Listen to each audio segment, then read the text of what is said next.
Aqui estão guardadas e registradas fotos antigas de diversas etapas da cidade. Neste mapa, o início de Birigui na década de 20, onde os pioneiros começavam a história por aqui. Já neste documento, são relatadas a produção de café em meados de 1930 das principais famílias rurais de Birigui. Neste caderno, as primeiras atas da Câmara Municipal recém-criada. Em meio a tantos documentos e fotografias históricas, esse homem, Sérgio, é um verdadeiro caçador de relíquias e busca, através desse trabalho, contar a história de nossa cidade. Então, eu comecei assim do nada, né? Eu gostava de história, certo? E vi algumas fotos de Birigui e comecei a pesquisar. Então foi feito essa página, Historiografia de Birigui, e eu comecei a fazer então essas postagens, certo? E no começo você sabe que vai devagar, certo? E ela foi indo, foi caindo ao gosto do público, os estudantes começaram a me procurar também, é isso, assim. E foi lendo este livro, A Cidade Pérola em Capítulos, que Sérgio resolveu entrar fundo na pesquisa de Birigui há cerca de 6 anos. Esse livro, A Cidade Pérola em Capítulos, até esse livro tem na biblioteca, quem quiser consultar. Digamos assim, que esse livro é a Bíblia dos historiadores, certo? Só que a história de Birigui, ela vai além um pouco, se você pesquisar mesmo, e através das imagens, que nem eu faço, que é trabalhoso, você vai chegando a outras conclusões, certo? Por quê? No começo é esse livro, certo? E tem outros livros também, de outros autores também, certo?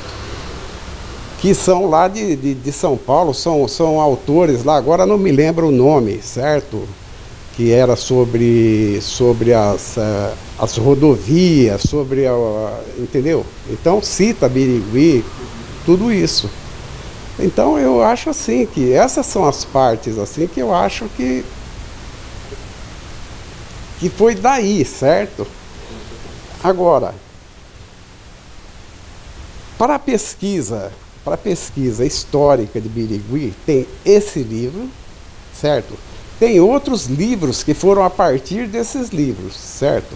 Tem, por exemplo, livros que são da história da colônia japonesa, que já não é mais nessa linha, já é outra linha, mas é história.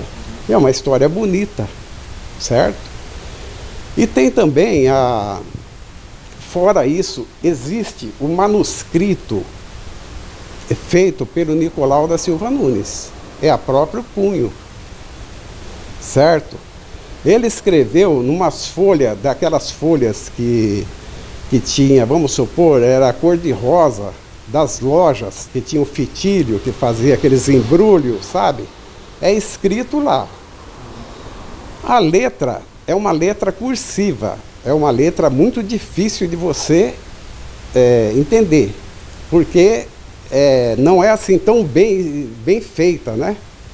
Então, eu consegui já decifrar aquilo, certo? Então lá no começo, que é história pura, que se é ele que escreveu, você tem que entender que aquilo é a verdade, entendeu? Lá tem nome de gente, lá tem nome de pessoas que vieram com ele e que não aparecem em livro nenhum, entendeu? Então essas aí são, tipo assim, são as injustiças, né? Eu acho isso daí.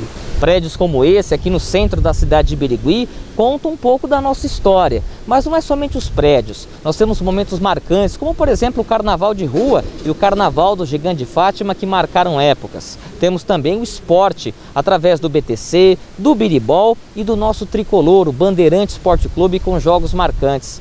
Temos também momentos incríveis de festas e eventos no Pérola Clube, por exemplo. E tudo isso está sendo contado pelo Sérgio Godinho, através da recuperação de fotos, documentos e também de dados. Desde a década de 10, quando Nicolau da Silva Nunes veio a Birigui, um sonho começou. E Birigui continua a escrever a sua história, que agora está nas redes sociais. E o trabalho vem dando frutos. Essa foto, por exemplo, a Praça da Fonte Luminosa, na Governador Pedro de Toledo, provavelmente da década de 80, foi publicada há 4 horas no momento da nossa gravação. E veja, mais de 20 compartilhamentos e mais de 1.600 pessoas alcançadas. A página Historiografia de Birigui tem mais de 20 mil seguidores e boa parte do acervo foi doado pela população. Sérgio escaneia essas fotos e documentos para que alunos e a sociedade conheçam a história do nosso povo e da nossa gente. A importância disso daqui é para o próprio estudante. Por quê? Porque as faculdades, elas pedem o TCC, elas pedem monografia, elas pedem... Então, por exemplo, tem a arquitetura, faculdade de arquitetura, que tem vários prédios antigos que desapareceram, outros que continuam. Aqui tem, por exemplo, a história das escolas, dos professores. Então, tudo isso é importante.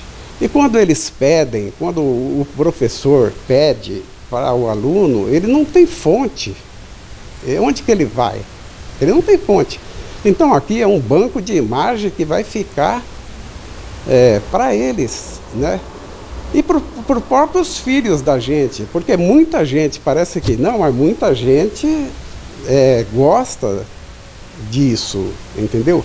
As próprias crianças, eu mesmo já fui no Roberto Clark, já conversei sobre o Birigui, os alunos ficaram encantados, e eu encantados com ele pelo interesse que eles têm. Eles têm um interesse enorme, parece que não, certo? E aqueles que queiram ajudar esse projeto com fotos ou documentos podem procurar o acervo, que fica na Biblioteca Municipal ou a própria página no Facebook. Toda ajuda é sempre bem-vinda. É só me procurar pela página, certo? Deixar recado lá na página, ou então aqui na biblioteca, de manhã eu estou aqui fazendo um trabalho voluntário das 8 horas até as 11 horas. Então a pessoa pode vir aqui, certo? E nessa fase que eu estou sendo de voluntário aqui, tem 2 pessoas aqui especiais que eu quero agradecer. Um que me forneceu esse scanner, que é o Kleber Bertalha. Kleber Bertalha, que é um arquiteto. E esse outro scanner que foi possível porque a Wanda Sanches, que é filha do Dedé Sanches, ela doou esse scanner.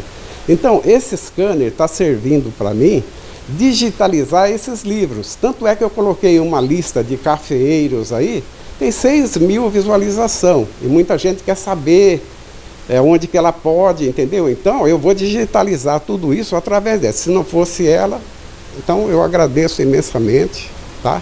Não só ela, como os outros que me oferecem também os acervos, né?